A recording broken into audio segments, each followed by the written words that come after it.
In today's gospel, Jesus was taken to the desert to be tempted by the devil.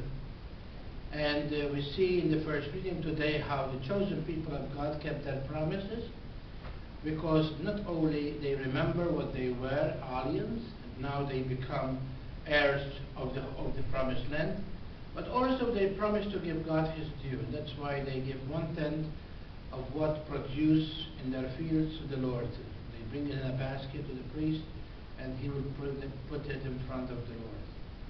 In the gospel today we find Jesus again, as I told you, taken to the desert, and he is tempted about 3 temptations that each one of us go through.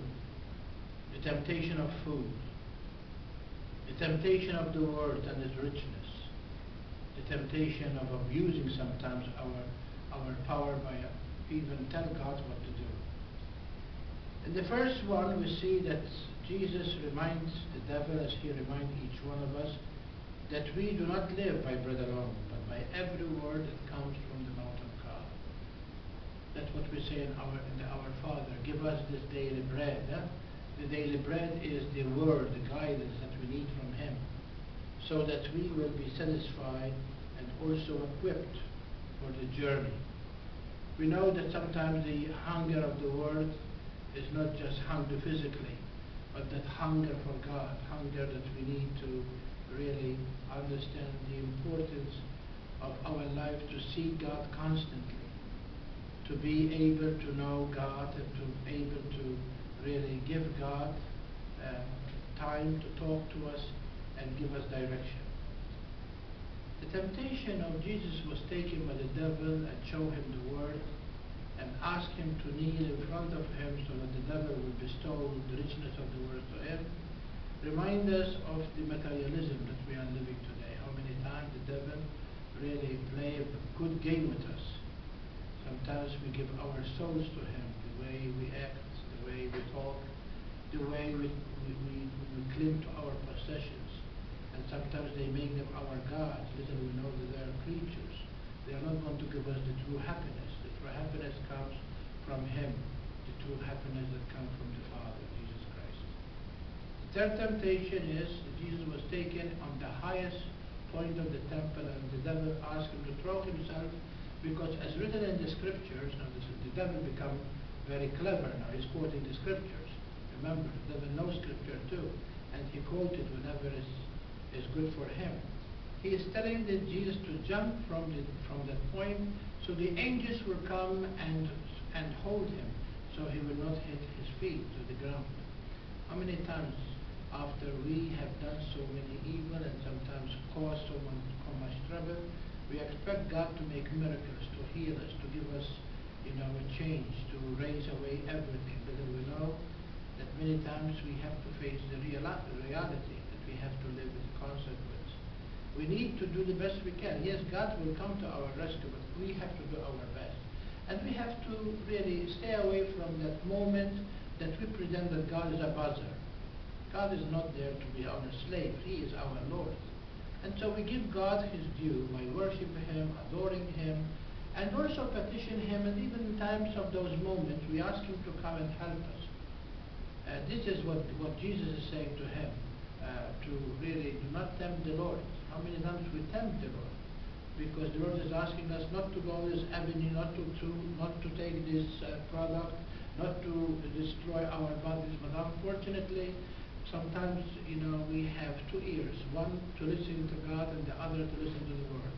And because this body is inclined to the evil things, sometimes we give God the corner. We don't really give God much attention. And then I really focus on the second reading of St. Paul today, when he reminds us that St. Paul reminds us that Jesus is the one who died for us, and by his resurrection he brought salvation to each one of us. And that is what we are preparing to celebrate this coming few weeks. This is why Lent is so beautiful. It's a time where I am going to reflect on who I am in relation to him, and what he is asking me to let go. Not only the food that I don't, eat during the season, because I want to fast, I want to discipline myself. But what are the things that he's asked me to let go? Those things that are not really godly. Maybe there is a grudge. Maybe there is something in my life that I have to let go, relationship. Maybe there is something in my life that I need to really let go. Maybe my selfishness. Maybe God is asking me to renew my faith by going to church on Sunday. Maybe reading the readings of the day, if I can make it Mass. Stations of the Cross, intense in prayer. Remember, these are the actions of Lent. That by prayer, fasting, and almsgiving, we can please God. One lead to the other. If I am a prayerful person, I am going to discipline myself to make time for God. And also stray away from things that are not really going to help me to be strong enough in front of the evil one. And if I am a prayerful person, and there I am ready to discipline myself, I have self-control, then I am going to open my heart to the needs of those around me. My dear people, this is what Lent is all about. There is nothing better than to do to celebrate Easter, but to really put to death those things in our lives that are not godly.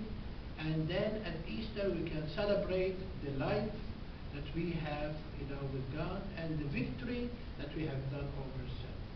This is the message that this first Sunday offers us. If we really love God, during this season, we are going to intense in prayer. We are going to discipline ourselves, and we are going to open our heart to the needs of others. If we do so, then the temptation that comes our way is going to be overturned, because we are going to be people who have the Scriptures, which is the vehicle by which we overcome evil. We have the Word of God, which is Scripture, to really try to live what the message is. And during this season, we are going to see how much God loves me and how much I need to love Him a little bit more. And that is what is asking of us. May the readings that we read, meditation that we have done, help us in our daily lives to become more better Christians, united with Jesus, because this is the goal of this year, the year of faith, a relation with Jesus Christ, and that relationship is going to send me forth to be the ambassador of Christ, to open the door for somebody who, although like me has begun the journey from the fountain of baptism, has strayed. And by opening the door for that person, I bring him back to the fold. And that is what pleases God. God bless you.